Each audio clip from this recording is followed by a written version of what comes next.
먼저 2008년 이후 17년 만에 해제할 수 있는 그린벨트 총 면적을 확대합니다. 이를 통해 국가 및 일반 산단, 물류단지, 도시개발사업 등 국가와 지역의 다양한 전략 사업을 적극 뒷받침하겠습니다.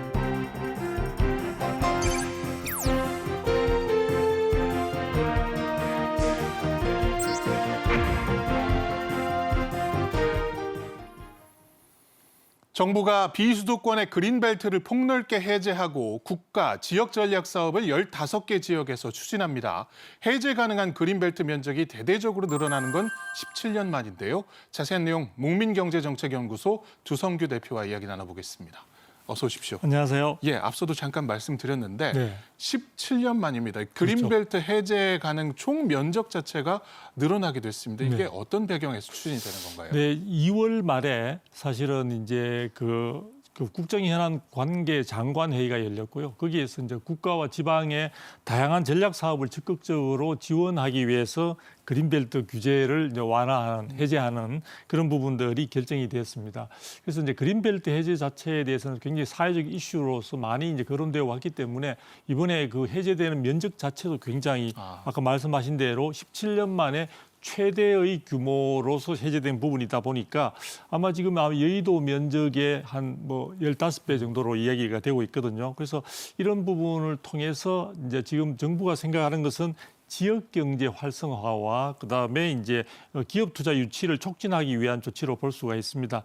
근데 이제 지금까지 보면은 우리나라의 산업이나 이런 부분들이 경제력이나 이런 부분들이 수도권에 집중되는 양극화 현상이 심화되고 있는 가운데 지방이나 지역 같은 경우에서는 경제 자체도 굉장히 힘을 잃어가고 있고 그쪽에 또 인구가 유출된다든지 이런 쪽으로 해서 굉장히 쇠락해가고 있는 부분이 있기 때문에 그런 부분들의 어떤 가운데 경제 성장률도 둔화되고 있어서 이런 부분들이 지역의 기업을 적극적으로 유치함으로써 지역 경제 활성화도 도모를 하고 또 수도권과 지역 전국토의 균형 발전이라는 그런 취지에서 이번에 정부가 굉장히 지속적으로 할 수 있는 그런 안을 내놓았던 것으로 보입니다. 그래서 그 가운데 그린벨트 해제는 굉장히 중요한 이슈로서 지금 포함이 되어 있는 것 같습니다. 예. 자, 정부가 지역의 다양한 전략 사업을 추진하기 위해서 그린벨트를 해제하기로 했는데요. 후속 조치도 신속하게 추진될 예정입니다. 관련 내용 들어보시죠. 2008년 이후 17년 만에 해제할 수 있는 그린벨트 총 면적을 확대합니다.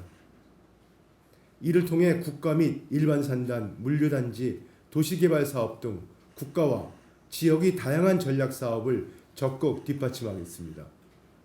또한 농지제도를 새로운 관점에서 접근하여 민간 투자를 촉진하고 농촌 경제 활력을 높이겠습니다. 내년까지 소멸위험 농촌 지역에 농지 규제를 대폭 완화한 자율규제 혁신 시범지구를 10개소 선정할 계획입니다. 글로벌 경쟁이 치열해지는 상황에서 지역 투자에 특별한 혜택을 부여하는 특구가 더욱 중요해졌습니다. 이에 부처별 실태 조사와 자율 평가 등을 통해 특구 정비 등 효율성을 높이는 제도 개편을 우선 추진하겠습니다. 부처 간 유사 특구와 재정 지원 특구에 대해서는 심층 평가 등을 거쳐 특구 간 연계 합리화 방안을 마련하겠습니다. 예, 이 비수도권 지역 전략 사업이 총 15곳에서 이루어질 예정인데 주로 이제 산업단지라든가 물류단지 등 어떻게 보면 좀 일자리를 많이 창출하고 지역 경제 활성화할 수 있는 것들이 많이 들어설 것 같습니다. 네. 이번에 사실은 이 부분에 대해서 각 지역에서의 굉장히 관심도 높았던 것 같습니다. 그래서 일단 총 6개 권역에 33개의 사업 수요가 제출되었는데 그중에서 이제 그 구체적이면서도 실현 가능성이 높은 지역을 중심으로 선정되었다고 볼 수 있습니다. 지금 말씀하신 대로 산업 물류단지라든지 도시개발 사업 등 주요 지역의 전략 사업이 포함이 되는데요. 이런 원칙적으로 또 이 부분과 함께 또 특징적인 것은 사실은 그 그린벨트 해제와 관련해서 논란이 많아서 해제 자체가 그동안 굉장히 어려웠던 환경평가 1, 2등급이 이번에 상당수가 포함이 됐습니다. 그래서 이런 부분까지 포함돼서 전반적으로 지금 말씀하신 대로 부산권의 3곳, 광주권의 3곳, 대구권의 1곳 등을 포함해서 총 15곳이 이제 지역이 선정이 됐는데요. 규모로 봐서 아까 전에도 말씀드렸지만 여의도 면적의 15배 정도, 그래서 총 42 제곱킬로미터입니다. 제곱킬로미터 규모의 개발 제한 구역, 즉 그린벨트가 해제될 예정이기 때문에 아마 이런 부분들이 내년 상반기부터 순차적으로 해제를 진행할 계획이라고 되어 있고 상당히 후속적인 계획 절차에 대해서도 꼼꼼히 지금 마련되고 있기 때문에 이런 부분이 이번에 획기적인 성과로 이어질지는 계속해서 우리가 관심 있게 지켜봐야 될 것 같습니다. 예. 그 총 15개 사업 중에 이제 무려 10곳이 앞서 말씀드린 산업단지 또는 물류단지입니다. 네. 이런 방식이 주로 들어오는 이유는 뭐라고 보십니까? 네, 이제 지금 조금 전에 말씀하신 대로 이제 일자리 창출이라든지 지역 경제를 활성화시키는데 또 지역 자체의 균형 발전을 도모하는데 지역적 특성을 충분히 감안할 수 있는 그런 아마 산업 분야로 생각을 했던 것 같습니다. 그래서 이런 부분에 대한 어떤 전략적 조치로 보여지는데요. 특히 그 지역 특화 산업을 집중 육성해서 균형 발전 효과를 극대화할 수 있는데 아마 초점이 맞추어진 것 같고요. 좀 전에 또 말씀드린 실현 가능성. 그러니까 그동안에도 많은 계획들이 발표됐지만 이런 부분들이 거의 뭐 발표에 그치거나 제대로 결실을 맺지 못한 경우들이 많았기 때문에 그런 실현 가능성이 높은 지역을 중심으로 사업지를 결정을 했고요. 특히 우리가 이제 굉장히 현재 상태에서도 주목을 받고 있는 자동차나 반도체 이런 국가 전략 사업 육성에 이제 기반을 마련하는데도 초점을 맞추고 있다고 밝히고 있습니다. 그래서 아마 광주에는 미래차 국가 산업단지가 형성이 될 것 같고요. 대전에는 나노나 반도체 국가 산단이 마련될 것으로 보여지는데요. 이런 걸 통해서 거듭 말씀드리지만 지역 경제 활성화 문제, 그다음에 전체적인 이런 부분들을 위해서 기업의 어떤 전체 국토의 균형 발전 이런 부분에 기업들의 적극적인 유치가 이제 기대되고 있는 상황인데 기업 유치를 위해서 아마 지금 이런 대책 발표뿐만 아니라 정부나 이런 데서 참 지자체에서도 마찬가지로 많은 노력이 필요할 것으로 그렇게 지금 보여지고 있습니다. 예, 그 사실은 역대 정부들도 이 지역 경제 활성화라든가 균형 발전을 위한 정책들 많이 펼쳐왔습니다. 네. 뭐 혁신 도시, 뭐 세종시도 그렇죠. 뭐 비슷한 정책들인데 네. 이번에 이렇게 대대적인 그린벨트 해제가 가져올 네. 효과는 어떤 게 있을까요?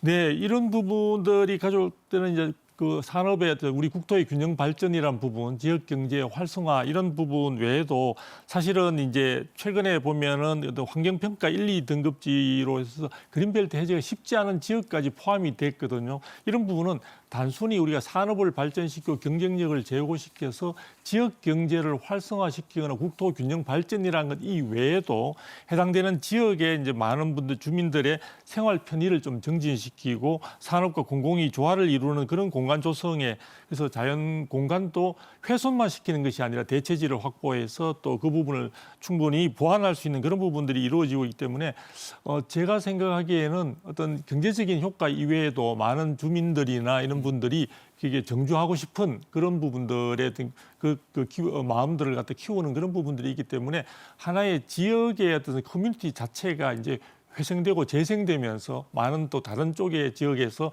혹은 또 수도권에서도 그쪽에서 인구가 유입될 수 있는 그런 긍정적 효과를 기대해 볼 수 있지 않을까 이렇게 보여집니다. 예.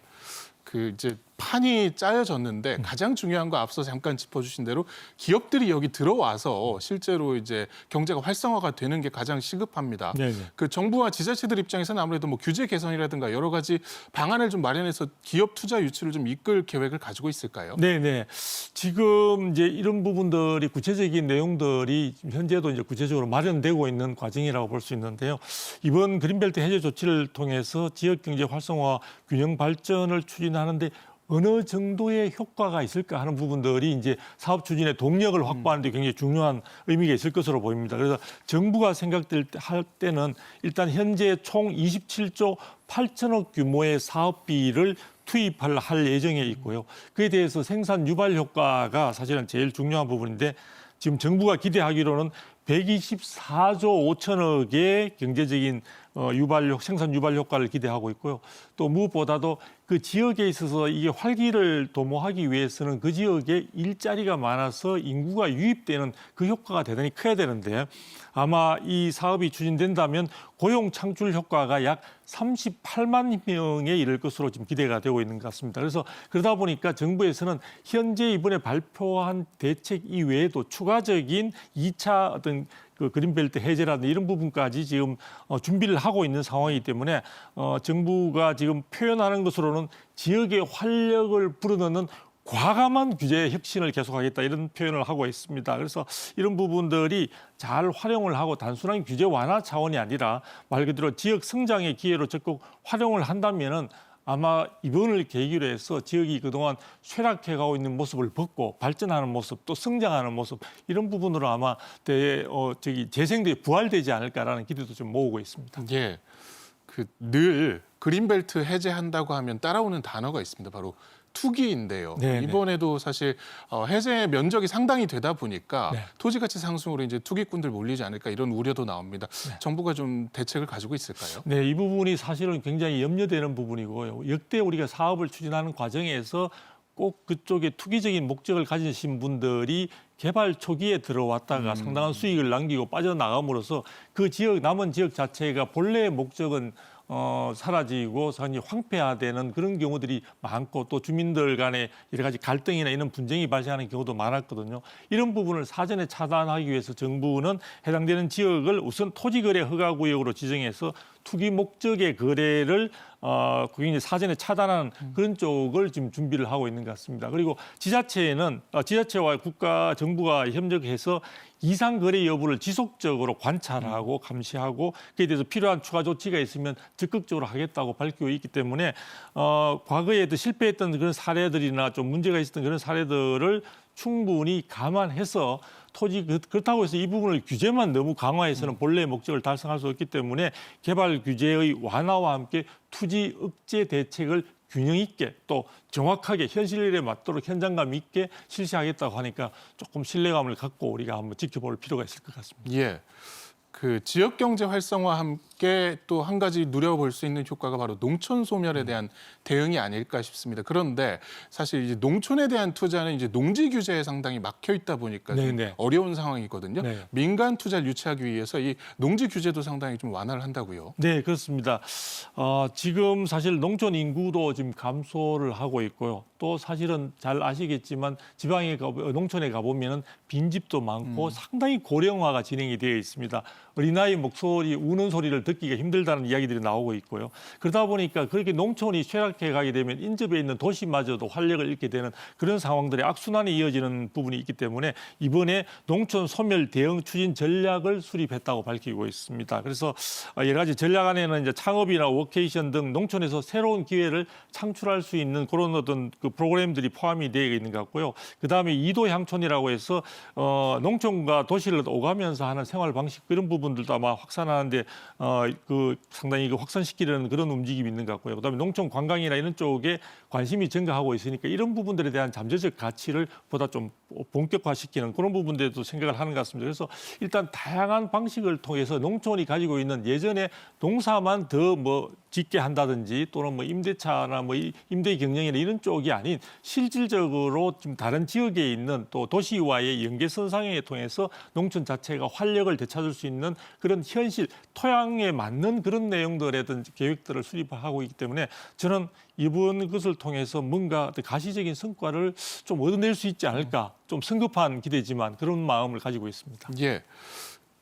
이번에 워낙 대규모 면적이 해제가 되다 보니까 포함된 곳들 중에는 이제 환경평가에서 1, 2등급을 받은 상당히 환경적으로 우수한 지역들입니다. 이런 곳들이 많은데 그러다 보니까 여기 만약에 개발되면 환경 훼손되는 것 아니냐 우려도 나옵니다. 여기에 대한 대책도 있을까요? 네, 지금 사실은 이제 이 그린벨트를 해제한다고 하면 지금 전략상으로서 상당히 필요함에도 불구하고 그런 부분들이 이제 환경 훼손 등으로 인해서 환경 단체들로부터의 반발도 많았고요. 또 해당되는 지역에 있어서도 주거 환경이 훼손되기 때문에 그에 대한 주민들의 반발도 적지 않았던 측면들이 있는 것 같습니다. 그래서 이번에는 이러한 환경 훼손 우려를 차단하기 위해서 보완 조치를 충분히 넣었다고 볼 수가 있는데요. 환경평가 1, 2등급 지역의 경우에는 반드시 대체지를 지정해가지고 이런 쪽에 대체지를 지정하는 조건으로 해제를 허용하는 쪽으로 가고 있고요.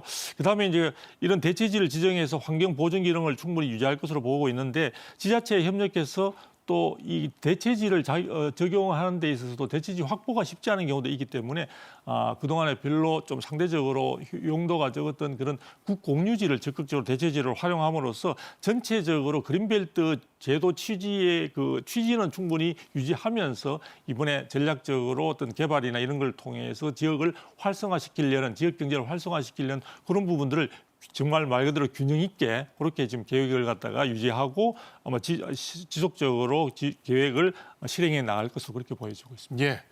오늘 말씀 여기까지 듣겠습니다. 지금까지 목민경제정책연구소 조성규 대표와 이야기 나눴습니다.